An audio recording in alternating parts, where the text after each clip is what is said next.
चल good morning सबको। चलिए हम लोग पढ़ रहे हैं बाबू अकाउंटिंग फॉर शेयर कैपिटल। क्या पढ़ रहे हैं? Accounting for share capital. और अकाउंटिंग फॉर शेयर कैपिटल का एक इम्पोर्टेंट टॉपिक है, उस टॉपिक का नाम है शेयर्स। किसके बारे में? शेयर्स के बारे में। शेयर्स के बारे में यदि बात करें तो शेयर्स के बारे में मैंने आप लोगों को कुछ जानकारियाँ दिए थे, ठीक है। उसके बाद बेसिकली आज हम लोग इसमें क्लियर करेंगे कि शेयर्स के कितने प्रकार होते हैं, ठीक है। और ये केवल आप ही लोग को नहीं काम आएगा, ये जितने भी कंपटीशन का भी जो तैयारी करते हैं बच्चे उसको भी काम आएगा, ठीक है। और ये केवल आपको अकाउंटेंसी में नहीं पढ़ना है, आपको बीएसटी में भी पढ़ना है, इसको आपको ईपीएस में पढ़ना है, और ये इकोनॉमिक्स का भी पार्ट हो जाता है, ठीक है। इसीलिए इसको हम लोग थोड़ा डिटेल से कवर करते हैं, है ना। अब देखिए सबसे पहले यदि हम अंश के प्रकार के बारे में बात करें तो सबसे पहले ये जान ले कि शेयर्स क्या होता है ना। अब देखिए शेयर्स क्या होता है उसको अच्छा है सब आदमी समझते हैं।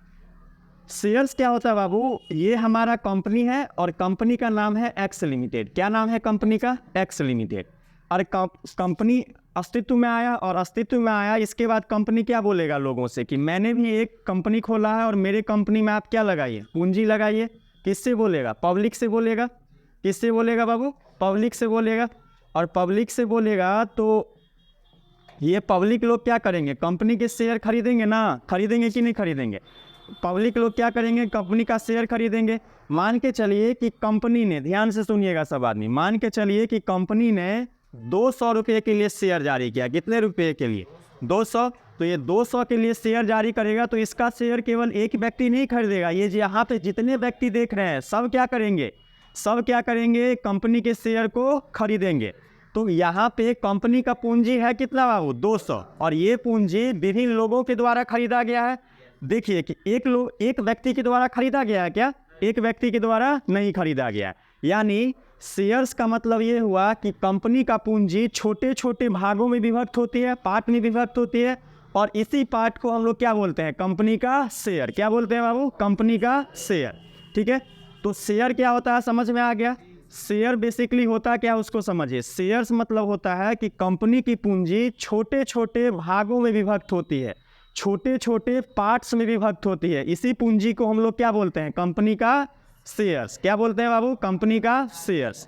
कंपनी का शेयर क्या होता है समझ में आ गया। अब जिस व्यक्ति ने कंपनी का शेयर खरीदा है उस व्यक्ति को हम लोग क्या बोलते हैं बाबू? Share holder. क्या बोलते हैं?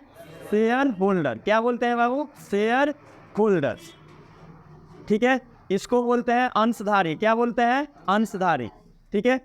यानी जिस व्यक्ति ने कंपनी का शेयर खरीदा है, यानी जिन लोगों के द्वारा कंपनी का शेयर खरीदा गया है, ठीक है, उसको क्या बोलते हैं हम लोग? शेयर होल्डर, ठीक है। और इन शेयर होल्डर के द्वारा कंपनी को दिया गया पूंजी, इन शेयर होल्डर के द्वारा कंपनी को दिया गया पूंजी क्या कहलाता है? कंपनी का अंश पूंजी। क्या कहलाता है बाबू? कंपनी का अंश पूंजी। इसको क्या बोलते हैं? Share capital. क्या बोलते हैं बाबू? शेयर कैपिटल, ठीक है। क्या बोलते हैं? Share capital. अब आप लोग से मैं एक प्रश्न पूछ रहा हूं कि कंपनी का जो शेयर कंपनी इशू करती है पूंजी एकत्रित करने के लिए, तो लोग इसके शेयर्स को क्यों खरीदेंगे? इसलिए खरीदेंगे कि कंपनी बोलती है कि आइए आप मेरे कंपनी में अपना शेयर लगाइए, पूंजी लगाइए, बदले में हम आपको क्या करेंगे? अपने कंपनी का क्या करेंगे बाबू? अपने कंपनी का स्वामित्व प्रदान करेंगे। यानी अपने कंपनी में आपको क्या करेंगे? एक स्थान देंगे हिस्सेदारी का। किसका स्थान देंगे? हिस्सेदारी का। अब आप केवल कंपनी के पूंजी देने वाले नहीं हुए, यदि आप कंपनी में पूंजी लगाते हैं तो आप क्या हो जाएंगे? कंपनी का स्वामी कहलाएंगे। क्या कहलाएंगे? स्वामी कहलाएंगे। और आप लोग मुझे बताइए कि जो भी व्यक्ति स्वामी होता है उसको क्या दिया जाता है? लाभ में से एक हिस्सा। क्या दिया जाएगा? लाभ में से एक हिस्सा। यानी कंपनी अंशधारियों को बोलती है कि आप मेरे कंपनी में पैसा लगाइए, ठीक है, और इस पैसे के बदले में हम आपको क्या करेंगे? स्वामित्व प्रदान करेंगे। क्या प्रदान करेंगे बाबू? स्वामित्व प्रदान करेंगे। और सिर्फ स्वामित्व ही नहीं प्रदान करेंगे, स्वामित्व यदि प्रदान करेंगे तो हम अपने कंपनी में से लाभ का एक हिस्सा, किसका? प्रॉफिट का एक हिस्सा आपको देंगे। किसका देंगे बाबू? प्रॉफिट का एक हिस्सा आपको देंगे। और इसी प्रॉफिट के एक हिस्से को क्या बोला जाता है? लाभांश। क्या बोला जाता है? लाभांश। इसी को क्या बोलते हैं? डिविडेंड। क्या बोलते हैं बाबू? डिविडेंड। यानी डिविडेंड कंपनी देती है किसको? शेयर होल्डर्स को। डिविडेंड कंपनी किसको देती है बाबू? शेयर होल्डर्स को। तो आप लोगों से बोर्ड एक क्वेश्चन पूछेगा। क्वेश्चन ये पूछेगा कि कंपनी अपने शेयर धारकों को देती है निम्न में से क्या? ब्याज, लाभांश, इनमें से दोनों और इनमें से कोई नहीं। क्या देती है? डिविडेंड। क्या देती है बाबू? डिविडेंड। समझ में आ गया कि नहीं आ गया? ठीक है, तो अंश के बारे में समझ में आ गया कि अंश कितने प्रकार के होते हैं? किसी को डाउट है? सॉरी, अंश के बारे में समझ में आ गया कि अंश क्या होता है? किसी को डाउट है? अब देखिए आप लोग, अब हम लोग समझते हैं कि अंश के भी प्रकार होते हैं। क्या होते हैं बाबू? शेयर्स के भी प्रकार होते हैं। शेयर्स के मेनली दो प्रकार होते हैं। कितने प्रकार होते हैं? दो प्रकार। एक को बोलते हैं प्रीफरेंस शेयर, जिसको हम लोग पूर्वाधिकार या अधिगामी अंश बोलते हैं। क्या बोलते हैं इसको? पूर्वाधिकार या अधिगामी अंश। और एक होता है हमारा इक्विटी शेयर, इसको बोलते हैं हम लोग समता अंश। क्या बोलते हैं? समता अंश। ठीक है, यानी अंश के कितने प्रकार बाबू? दो। कितने प्रकार? दो। शेयर्स के कितने प्रकार? दो। प्रीफरेंस शेयर और इक्विटी शेयर। प्रीफरेंस शेयर और इक्विटी शेयर। ठीक है, तो अंश के दो प्रकार होते हैं। सब आदमी समझ गए? अब हम लोग दोनों के बारे में अलग अलग से समझेंगे और इसके बारे में एक समझ बनाएंगे। ठीक है, अब देखिए कि मैंने आप लोगों से क्या बोला कि पहला बोला कि अंश का दो प्रकार होता है। एक होता है प्रीफरेंस शेयर और दूसरा होता है इक्विटी शेयर। ठीक है, तो प्रीफरेंस शेयर कुछ तो होता होगा ना, इसको कुछ बोलते होंगे और इसको भी कुछ बोलते होंगे। आखिर प्रीफरेंस शेयर क्या होता है उसके बारे में पढ़ते हैं। ठीक है, देखिए नाम से ही क्या लग रहा है? प्रीफरेंस। प्रीफरेंस मतलब क्या? कुछ प्राथमिकता देना। क्या देना बाबू? कुछ प्राथमिकता देना। क्या देना? कुछ प्राथमिकता देना। आप लोग देखते हैं ना कि सर थोड़ा प्रीफरेंस दीजिएगा, फी में थोड़ा प्रीफरेंस दीजिएगा। तो प्रीफरेंस देने का क्या मतलब कि फी में कुछ छूट दीजिएगा, प्राथमिकता दीजिएगा, है ना। तो यहाँ पे प्राथमिकता का ये मतलब हो गया कि आप औरों से मुझे क्या दीजिएगा? प्रीफरेंस देने का ये मतलब हो गया कि आप के जो और स्टूडेंट से आप औरों से मुझे क्या दीजिएगा? थोड़ा प्राथमिकता दीजिएगा। प्राथमिकता मतलब ये हो गया कि उससे पहले अधिकार मुझे दीजिएगा। ठीक है, अब देखिए, अब इसके बारे में और अच्छा समझते हैं। इसके बारे में समझते हैं, चलिए अब देखिए आप लोग पूर्वाधिकार अंश क्या होता है इसके बारे में समझते हैं। पूर्वाधिकार अंश के लिए दो शर्तों का होना क्या है? दो शर्त याद रखिए। जब भी पूर्वाधिकार अंश या अधिगामी अंश या प्रीफरेंस शेयर की बात आएगा तब आप लोग दो बातें याद रखिए। कितना बात बाबू? दो बातें, यानी दो शर्तों को याद रखिए। यदि कोई शेयर होल्डर, कोई भी शेयर होल्डर इन दो शर्तों को पूरा करता है तो वो प्रीफरेंस शेयर होल्डर है, और यदि इन दो शर्तों को पूरा नहीं करता है तो कंपनी का वो कौन सा शेयर होल्डर होगा? Equity share holder. तो अब दो शर्तें क्या है उसके बारे में समझते हैं। मान के चलिए कि ये कोई कंपनी है। ये क्या है बाबू? कोई कंपनी है और कंपनी का नाम है एक्स लिमिटेड। कंपनी का क्या नाम है? X limited. कंपनी अपना शेयर दो प्रकार से जारी करती है। एक को बोलते हैं प्रीफरेंस शेयर। क्या बोलते हैं? Preference share. और एक को बोलते हैं इक्विटी शेयर। ठीक है, जब कंपनी प्रीफरेंस शेयर जारी करती है तो दो शर्तों के साथ जारी करती है। पहला शर्त ये बोलती है कि आपको जो हम शेयर जारी कर रहे हैं, किसको? लोगों को जो ये शेयर जारी करता है, तो जो लोग कंपनी के इक्विटी शेयर होल्डर हो, सॉरी प्रीफरेंस शेयर होल्डर होते हैं। कौन सा शेयर होल्डर बाबू? प्रीफरेंस शेयर होल्डर होते हैं। उसको कंपनी बोलती है कि हम आपको, ठीक है, हम आपको लाभांश जो कंपनी वितरित करती है, लाभांश में सबसे पहले हिस्सा देंगे। क्या देंगे बाबू? सबसे पहले हिस्सा देंगे। यानी हम आपको हिस्सा देंगे इक्विटी शेयर होल्डर से पहले। किससे पहले हिस्सा देंगे? इक्विटी शेयर होल्डर से पहले। मान के चलो कि कंपनी का लाभ हुआ 5 रुपया। कितना लाभ हुआ बाबू? 5 रुपया लाभ हुआ। कंपनी का लाभ कितना हुआ? 5 रुपया। 5 रुपया में से 3 रुपया कंपनी का खर्च और कंपनी ब्याज के रूप में भुगतान कर देती है, तो लाभ कितना बचा? 2 रुपया। इस 2 रुपया में से पहले जो डिविडेंड दिया जाएगा, किसको दिया जाएगा? प्रीफरेंस शेयर होल्डर को। किसको दिया जाएगा? प्रीफरेंस शेयर होल्डर को। और ठीक है, तो पहले जो डिविडेंड दिया जाएगा किसको दिया जाएगा? प्रीफरेंस शेयर होल्डर को। तो यानी यहाँ पे कंपनी क्या कर रही है? प्राथमिकता दे रही है कि नहीं दे रही है? पूर्वाधिकार दे रही है कि नहीं दे रही है? किससे? इक्विटी शेयर होल्डर से। किससे? इक्विटी शेयर होल्डर से। तो पहला शर्त मैंने क्या बोला प्रीफरेंस शेयर के बारे में? कंपनी प्रीफरेंस शेयर होल्डर को पहले डिविडेंड देती है। देती है कि नहीं देती है? किससे पहले डिविडेंड देती है? इक्विटी शेयर होल्डर से। तो पहला शर्त याद रहेगा। पहला शर्त किसको लेकर के है? डिविडेंड को लेकर के। लाभांश पहले देगा प्रीफरेंस शेयर होल्डर को या बाद में? पहले देगा। कब देगा, पहले या बाद में, पहले देगा। और दूसरा शर्त याद रखिए, मान के चलिए कि किसी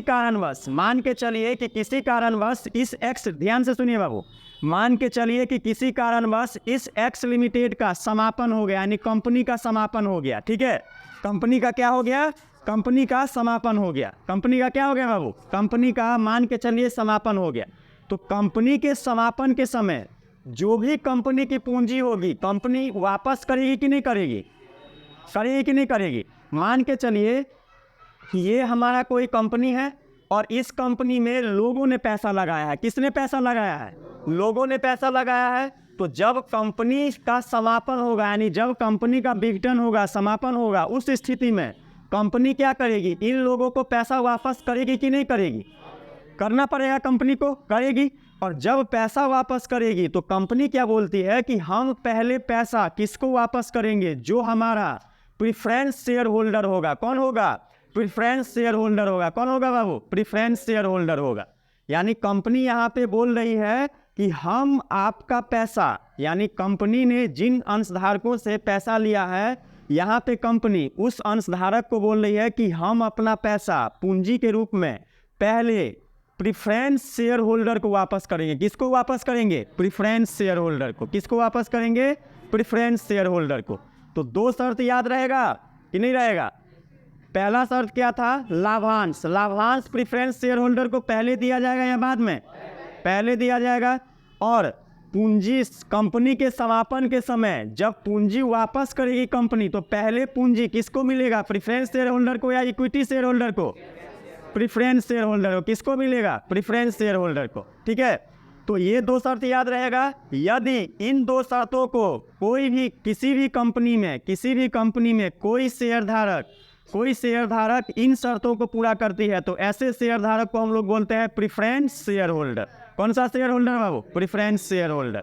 समझ में आया कि नहीं आया, आ गया ना सबको, किसी का कोई डाउट है। चलिए उसके बाद देखिए, अब यहाँ पे आप लोग एक बात और समझिए। दो शर्तों को मैंने बोला, क्या बोला, दो शर्तों को बोला। मान के चलिए मैंने कोई दुकान खोला और मेरा उस दुकान एक कंपनी की तरह है। किसके तरह है, कंपनी की तरह है। तो हम दुकान खोले तो मेरे पास तो उतना पैसा है नहीं, है क्या, नहीं है। अब मेरे पास उतना पैसा नहीं है तो हम लोगों के पास जाएंगे ना, किसके पास जाएंगे, लोगों के पास जाएंगे, पूंजी एकत्रित करेंगे। तो मैं अपना पूंजी दो प्रकार का शेयर निर्गमन करके एकत्रित कर सकता हूं, पहला प्रीफरेंस शेयर और दूसरा इक्विटी शेयर। जब मैं प्रीफरेंस शेयर निर्गमित करता हूं, इशूज करता हूं, तो उसके लिए बोलता हूं कि हम प्रीफरेंस शेयर होल्डर को, जो मेरा प्रीफरेंस शेयर होल्डर होगा, उसको मैं पहले लाभांश दूंगा। कब लाभांश दूंगा, पहले। और लाभांश दूंगा वो भी एक निश्चित दर से। किस दर से, एक निश्चित दर से। इसमें दर क्या होता है, फ्लक्चुएट नहीं करता है। कहने का मतलब ये है कि कंपनी यहाँ पे बोलती है कि हम आपको जब लाभांश वितरित करेंगे, तो लाभांश वितरण के समय हम आपको एक निश्चित दर से क्या देंगे, लाभांश देंगे। क्या देंगे, एक निश्चित दर से लाभांश देंगे। ठीक है, तो पहला शर्त याद रहेगा। दूसरा शर्त कंपनी ये बोलती है कि मान के चलिए कि कंपनी का समापन हो गया, यानी उस दुकान का समापन हो गया जिसको हम लोगों ने कंपनी के रूप में देखा था। दुकान का समापन हो गया तो कंपनी पूंजी वापस करेगी कि नहीं करेगी, कंपनी वापस करेगी पूंजी। तो सबसे पहले कंपनी पूंजी किसको वापस करेगी, प्रीफरेंस शेयर होल्डर को। किसको करेगी, प्रीफरेंस शेयर होल्डर को। किसको करेगी, प्रीफरेंस शेयर होल्डर को। तो दो शर्त याद रहेगा, ये दो शर्त। अब किसी का डाउट है, हाँ आगे बढ़े, प्रीफरेंस शेयर के बारे में समझे। प्रीफरेंस शेयर में दो तीन बात याद रखिए। पहला, इसमें कंपनी लाभांश देती है एक निश्चित दर से। किस दर से, एक निश्चित दर से। पहला बात, लाभांश इसमें जो कंपनी देती है वो इक्विटी शेयर होल्डर से पहले देती है। तीसरा बात, कंपनी का जब समापन होता है और कंपनी जब पूंजी की वापसी करती है, तो पूंजी की वापसी सबसे पहले वो किस शेयर होल्डर को करेगा, प्रीफरेंस शेयर होल्डर को। समझ में आया तीनों बात। अब आप लोग समझिए इक्विटी शेयर क्या होता है। इक्विटी शेयर के डिफिनीशन में यदि हम लोग देखेंगे तो इक्विटी शेयर के डिफिनीशन में ही लिखा है कि वैसा अंश जो एक पूर्वाधिकार अंश नहीं है। वैसा अंश यानी समता अंश वो अंश होता है जो एक पूर्वाधिकार अंश नहीं है। ठीक है, तो इसका मतलब ये हो गया कि वैसा अंश जो कंपनी का एक पूर्वाधिकार अंश नहीं होगा उसी को हम लोग क्या बोलेंगे, समता अंश। अब पूर्वाधिकार अंश नहीं होगा तो आप लोग मुझे बताइए, इक्विटी शेयर होल्डर को लाभांश पहले वितरित किया जाएगा या बाद में? बाद में। किसके बाद में चला? प्रेफरेंस शेयर होल्डर के। किसके बाद में? प्रेफरेंस शेयर होल्डर के। पहला बात। दूसरा बात कि प्रेफरेंस शेयर होल्डर को कंपनी क्या बोलती है कि हम आपको एक निश्चित दर से क्या देंगे, डिविडेंड देंगे। क्या देंगे? डिविडेंड देंगे। तो इक्विटी शेयर होल्डर को लाभांश जो दिया जाता है एक निश्चित दर से नहीं दिया जाता, पहला बात। दूसरा बात कि जो व्यक्ति कंपनी का इक्विटी शेयर होल्डर होते हैं उसको ये भी तय नहीं होता है कि उसको लाभ में से हिस्सा मिलेगा ही मिलेगा, ये तय नहीं होता है। कहने का मतलब ये है कि लाभांश के संबंध में इसका कोई अधिकार नहीं होता है। समझ में आया कि नहीं आया? तीसरा बात समझिए आप लोग कि जब कंपनी का समापन होगा तो कंपनी पूंजी वापस करेगी, लेकिन सबसे पहले पूंजी किसको वापस करेगी? प्रेफरेंस शेयर होल्डर को। उसके बाद यदि बचेगा तो किसको वापस करेगी? इक्विटी शेयर होल्डर को। तो बताइए इसका कोई अधिकार हुआ? कोई अधिकार नहीं हुआ। अब आप लोग मुझे बताइए, एक मूवी आई थी, उस मूवी का नाम था दबंग, ठीक है, पहला वाला पार्ट याद कीजिए आप लोग। उसमें दो भाई रहते हैं, एगो सौतेला रहता है और एगो अपना रहता है कि नहीं रहता? रहता है। अब आप लोग मुझे बताइए कि माँ बाप ज़्यादा प्रेफरेंस किसको देते हैं? जो कमज़ोर रहता है उसको या जो स्ट्रांग रहता है उसको? किसको देते हैं? जो स्ट्रांग रहता है उसको देते हैं प्रेफरेंस। जो कमज़ोर रहता है उसको ना देते हैं। स्ट्रांग वाला तो अपने योग्यता पे अर्जित करता है ना, करता है कि नहीं करता है? ठीक है। तो सौतेला मतलब क्या चला? सौतेला मतलब हुआ समता अंशधारी। सौतेला मतलब क्या? समता अंशधारी। मतलब कमजोर वाले को सब कुछ देने के बाद कंपनी क्या करती है? सौतेले वाले की तरफ देखता है, अच्छा मेरा एगो और बेटा है, इसकी तरफ देख लेता है कि नहीं देख लेता है। तो समता अंशधारी मतलब सौतेला। क्या? सौतेला।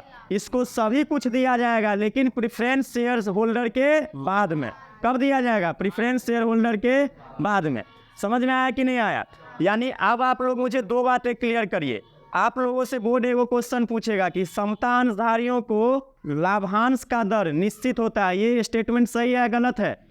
गलत है। यानी समता अंशधारी को लाभांश का दर निश्चित नहीं होता, डिपेंड करता है किस पे? लाभ की मात्रा पे। मान के चलिए कि यहाँ पे कंपनी का लाभ कितना था बाबू? 5 रुपया। 5 में से 3 रुपया कंपनी का खर्चा हो गया, यानी वो ब्याज व्याज में सारा दे दिया, सैलरी वाली बांट के। 2 रुपया लाभ बचा। कितना लाभ बचा? 2 रुपया। 2 रुपया में से इसने क्या किया कि पहले जो लाभ में हिस्सा देगी किसको देगी? प्रेफरेंस शेयर होल्डर को। अब मुझे बताइए 2 रुपया में से इसने 1 रुपया इसको ही दे दिया, कितना बचा? 1 रुपया बचा।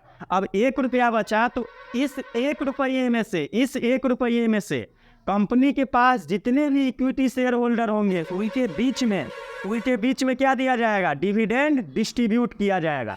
इसमें वो इक्विटी शेयर होल्डर जो होते हैं उसमें वो जो होते हैं उसका कंपनी में लाभ का दर क्या होता है? निश्चित नहीं होता है। होता है क्या? निश्चित नहीं होता है। और जबकि प्रेफरेंस शेयर होल्डर जो होते हैं कंपनी जब डिविडेंड देती है उसको तो एक निश्चित दर से। समझ में आया कि नहीं आया? तो इक्विटी शेयर क्या है, प्रेफरेंस शेयर क्या है, समझ में आया? अब आप लोग एक और बात समझिए। अब आप लोग बोलिएगा कि सर सारा तो अधिकार इसके पास ही है तो इसके पास तो कुछ अधिकार होना चाहिए ना। अब आप लोग को मैं बातें बताता हूँ। कंपनी के जो असली स्वामी होते हैं, रियल ऑनर होते हैं, किसको माना जाता है? इक्विटी शेयर होल्डर को। किसको माना जाता है? इक्विटी शेयर होल्डर को। और आप लोगों को मैंने बताया था कि कंपनी के बीच में क्या होता है? समय समय पर मीटिंग्स होती रहती है और उस मीटिंग्स में प्रेफरेंस शेयर होल्डर नहीं जा सकता है। केवल और केवल कौन जा सकता है? Equity share holder. और यही जो इक्विटी शेयर होल्डर होता है चिल्ला, यही अपने निर्णय के माध्यम से डायरेक्टर्स का चुनाव करता है। किसका चुनाव करता है? डायरेक्टर्स का चुनाव करता है। किसका चुनाव करता है? डायरेक्टर्स का। यानी इक्विटी शेयर होल्डर को मत देने का भी अधिकार है। किसका अधिकार है? मत देने का अधिकार है, वोट देने का अधिकार है। उसके बाद कंपनी में निर्णय लेने का अधिकार है इसको कि किसको डायरेक्टर बनाना है या किसको नहीं। लेकिन वो अधिकार एक प्रेफरेंस शेयर होल्डर को नहीं प्राप्त है। किसको नहीं प्राप्त है? प्रेफरेंस शेयर होल्डर को नहीं मालूम, नहीं पता है। अब आप लोग एक बात मुझे और बताइए कि अब आप लोगों ने यहाँ पे देखा कि लाभ में से एक हिस्सा तो किसके पास चला जाता है, वो भी निश्चित दर से प्रेफरेंस शेयर होल्डर के पास। इसके पास कुछ बचता है, बचेगा तो इसको मिलेगा, नहीं बचेगा तो नहीं मिलेगा। तो अब आप लोग मुझे बताइए कि जब कोई भी व्यक्ति कंपनी में अपनी पूंजी लगाती है तो ज़्यादा जोखिम वाला पूंजी किस में होगा, प्रेफरेंस शेयर में या इक्विटी शेयर में? इक्विटी शेयर में। क्यों? क्योंकि यहाँ कुछ निश्चित है नहीं है, और जहाँ पे सब कुछ अनिश्चित होता है वहाँ पे जोखिम अधिक होगा या कम होगा? अधिक होगा। तो यानी हम लोग एक बात बोल सकते हैं कि जोखिम जो होती है वो किस पूंजी में अधिक होगा? इक्विटी शेयर में। किस में होगा बाबू? इक्विटी शेयर में। प्रेफरेंस शेयर में इसके अपेक्षा जोखिम क्या होगा? कम होगा। क्या होगा? इसके अपेक्षा जोखिम क्या होगा? कम होगा। ठीक है, इतना बात समझ में आया? तो अब आप लोगों से एक और प्रश्न पूछेगा। क्या प्रश्न पूछेगा कि इक्विटी शेयर और प्रेफरेंस शेयर क्या है और दोनों के बीच में अंतर को स्पष्ट करिए। अब आप लोग इक्विटी शेयर और प्रेफरेंस शेयर के बारे में समझ गए होंगे। अब आप लोग मुझे बताइए अंतर कर पाएंगे कि नहीं कर पाएंगे? कर पाएंगे। पहला अंतर मैं बताता हूँ। पहला अंतर क्या हो जाएगा कि जो प्रेफरेंस शेयर होल्डर होते हैं, ठीक है, उनको लाभांश पहले दिया जाता है, जबकि जो इक्विटी शेयर होल्डर होते हैं उनको लाभांश बाद में दिया जाता है। पहला बात। दूसरा, प्रेफरेंस शेयर होल्डर को लाभांश एक निश्चित दर से दिया जाता है, जबकि इक्विटी शेयर होल्डर को लाभांश निश्चित दर से नहीं दिया जाता है। तीसरा difference, equity share holder company के वास्तविक प्रेफरेंस शेयर होल्डर कंपनी के वास्तविक स्वामी नहीं होते हैं, जबकि इक्विटी शेयर होल्डर कंपनी के वास्तविक स्वामी होते हैं। ठीक है, तीसरा डिफरेंट। चौथा डिफरेंट देखिए, चौथा डिफरेंट, जोखिम की जो मात्रा होती है, जोखिम की मात्रा किस में अधिक होगी, प्रेफरेंस शेयर में या इक्विटी शेयर में? इक्विटी शेयर में। उसके अपेक्षाकृत प्रेफरेंस शेयर यानी उसके अपेक्षाकृत प्रेफरेंस शेयर धारक जो होते हैं उसमें जोखिम की मात्रा कम होगा या अधिक होगा? कम होगा। तो अंतर आप लोग अच्छा है, समझ में आ गया कि नहीं आया? आ गया है ना? एक अंतर और, प्रेफरेंस शेयर धारक को कंपनी में मत देने का अधिकार नहीं होता है और ना ही इसको बोर्ड ऑफ डायरेक्टर के मीटिंग में सम्मिलित होने का अधिकार होता है, जबकि इक्विटी शेयर धारक को कंपनी में मत देने का भी अधिकार होता है और बोर्ड ऑफ डायरेक्टर के मीटिंग में सम्मिलित होने का भी अधिकार रहता है। ठीक है, समझ में आया कि नहीं आया? आ गया ना? चलिए, तो मुझे लग रहा है कि अब आप लोग समझ गए होंगे इक्विटी शेयर क्या होता है और प्रेफरेंस शेयर क्या होता है। आप लोग सीधी सी बात समझना है कि इक्विटी शेयर और प्रेफरेंस शेयर में मेन डिफरेंट क्या है कि इक्विटी शेयर में क्या होता है, जोखिम की मात्रा अधिक होती है और प्रेफरेंस शेयर में जोखिम की मात्रा कम होती है। और जहाँ पे जोखिम की मात्रा कम होगी वहाँ पे प्रेफरेंस दिया जाएगा। क्या दिया जाएगा? प्रेफरेंस दिया जाएगा। और जहाँ पे जोखिम की मात्रा अधिक होगी वहाँ पे प्रेफरेंस दिया जाएगा क्या? नहीं दिया जाएगा। और एक बात मैंने आप लोगों को 11th क्लास में ही पढ़ा दिया था कि जितनी बड़ी रिस्क होती है सक्सेस का मात्रा भी क्या होता है, उतना ही बड़ा होता है। ठीक है, इसका एक एग्जाम्पल समझिए। यदि हम 2 लाख वाला व्यवसाय चालू करते हैं तो हमको ज़्यादा प्रॉफिट होगा, और यदि मेरे पास ही कोई व्यक्ति 10 लाख पूंजी लगा करके मेरे से बड़ा व्यवसाय खोल रहा है तो यहाँ पे प्रॉफिट की मात्रा दोनों में किसके पास अधिक होगी, 10 लाख वाले या 2 लाख वाले के पास? 10 लाख वाले के पास। अंतर सिर्फ इतना आ जाएगा कि यदि मान के चलिए किसी कारणवश उसका नहीं चला और इसका भी नहीं चला तो जोखिम की जो मात्रा है वहाँ पे 2 लाख बुड़ेगा और यहाँ पे कितना बुड़ेगा? 10 लाख। तो मुझे लग रहा है कि आप लोगों को समझ में आ गया होगा इक्विटी शेयर और प्रेफरेंस शेयर। अब बोर्ड यदि आप लोगों से क्वेश्चन पूछेगा, 5 नंबर में क्वेश्चन पूछता है, क्या पूछता है कि अंश से आप क्या समझते हैं और अंशों के जो प्रकार हैं उसके बीच में आप क्या कीजिए, अंतर कीजिए। तो अंश क्या होता है और उसके प्रकार के बीच में अंतर कर पाएंगे कि नहीं कर पाएंगे? आराम से कर पाएंगे। तो चलिए हम लोग फिर दूसरा टॉपिक स्टार्ट करेंगे। 2-3 प्रश्न और हैं इसके रिगार्डिंग बच्चों का। और पहला प्रश्न ये है कि सर ये जो प्रेफरेंस शेयर होता है कहाँ से आता है? अब मान के चलिए कि ये कंपनी है और कंपनी का नाम है एक्स लिमिटेड। क्या नाम है? X limited. अब आप लोग बताइए कि कंपनी में लोग काम कर रहे होंगे, कर्मचारी लोग काम कर रहे होंगे, और कंपनी के जो बड़े बड़े डायरेक्टर्स होते हैं वो भी काम कर रहे होंगे कंपनी में। और आप लोग मुझे बताइए कि इस डायरेक्टर का फैमिली नहीं होगा क्या? होगा, और कर्मचारी का फैमिली नहीं होगा क्या? होगा। अब यहाँ पे ज़्यादा रिस्क नहीं है ना प्रेफरेंस शेयर में, तो करते क्या है ये लोग, अधिकतर जो होते हैं कंपनी में जो प्रेफरेंस शेयर धारक होते हैं वो अधिकतर कौन से लोग होते हैं? वो ये लोग होते हैं कि जो कंपनी में बड़े बड़े पद पे होते हैं, उन्हीं लोग के सगे संबंधी प्रेफरेंस शेयर को क्या कर लेते हैं, कंपनी के प्रेफरेंस शेयर को खरीद लेते हैं। क्या कर लेते हैं? खरीद लेते हैं। यानी प्रेफरेंस शेयर को मार्केट में आने ही नहीं देते। कहाँ पे? पब्लिक के पास आने ही नहीं देते। अब यहाँ पे आप लोग मुझे एक बात बताइए, कंपनी ने 5 शेयर जारी किया किसके रूप में? प्रेफरेंस शेयर के रूप में। ठीक है, 5 गो शेयर इशू किया कहाँ पे? प्रेफरेंस शेयर के रूप में। कहाँ पे इशू किया? प्रेफरेंस शेयर के रूप में 5 शेयर इशू किया। ठीक है, अब इस 5 शेयर को इशू करेगा तो ये पब्लिक में कब आएगा? पब्लिक में आएगा जब यहाँ पे ये लोग नहीं लेंगे तब ना। ये 5 शेयर इशू किया और कंपनी के जो सगे संबंधी होते हैं डायरेक्टर्स के, वही लोग क्या कर लेते हैं? सभी शेयर्स को खरीद लेते हैं। ठीक है, इसीलिए प्रेफरेंस शेयर जो होता है अधिकतर मार्केट में नहीं आ पाता है। क्यों नहीं आ पाता है? क्योंकि इसमें रिस्क कम है। ठीक है, अब आप लोगों का एक और प्रश्न था, बहुत अच्छा प्रश्न था कि सर जब इतना प्रेफरेंस इसमें दिया जाता है तो लोग इक्विटी शेयर को क्यों लेते हैं? देखिए, इक्विटी शेयर को इसलिए लेते हैं, मान के चलिए कि कंपनी का लाभ हुआ 10 रुपया। कितना लाभ हुआ? 10 रुपया, और इस 10 रुपया में से 4 रुपया खर्चा हो गया तो 6 रुपया बचा अब लाभ का। अब इस 6 रुपया में से कंपनी करेगी क्या कि प्रेफरेंस शेयर होल्डर जो होते हैं उसको तो एक निश्चित दर से ब्याज दिया जाता है ना, एक निश्चित दर से। तो मान के चलिए एक निश्चित दर के कारण जो ब्याज दिया गया उस ब्याज में से 6 रुपया में से 2 रुपया डिविडेंड किसको प्राप्त हो गया? प्रेफरेंस शेयर होल्डर को। बाकी 4 रुपया बचा ना। कितना रुपया बचा? 4 रुपया। अब आप लोग मुझे बताइए कि यहाँ पे कंपनी का प्रॉफिट 4 रुपया हुआ है, तो लाभांश का जो दर होगा जो अब इक्विटी शेयर होल्डर के लिए बचा होगा, ठीक है, वो कंपनी करेगी क्या कि वो कंपनी निर्णय लेकर के क्या करेगी? इक्विटी शेयर होल्डर में बांट देगी। अब यहाँ पे एक और बात समझिए कि अब कंपनी का प्रॉफिट 10 रुपया नहीं हो करके 50 रुपया हो जाए। कितना रुपया हो जाए? 50 रुपया।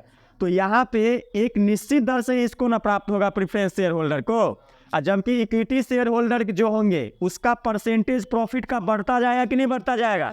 लाभ की मात्रा के अनुसार बढ़ता जाता है ना, बढ़ता जाता है कि नहीं बढ़ता जाता है? तो यहाँ पे रिस्क है तो प्रॉफिट भी है ना। यदि कंपनी को अधिक प्रॉफिट हो गया तो जो इक्विटी शेयर होल्डर होंगे उसको लाभांश अधिक मिलेगा या कम मिलेगा?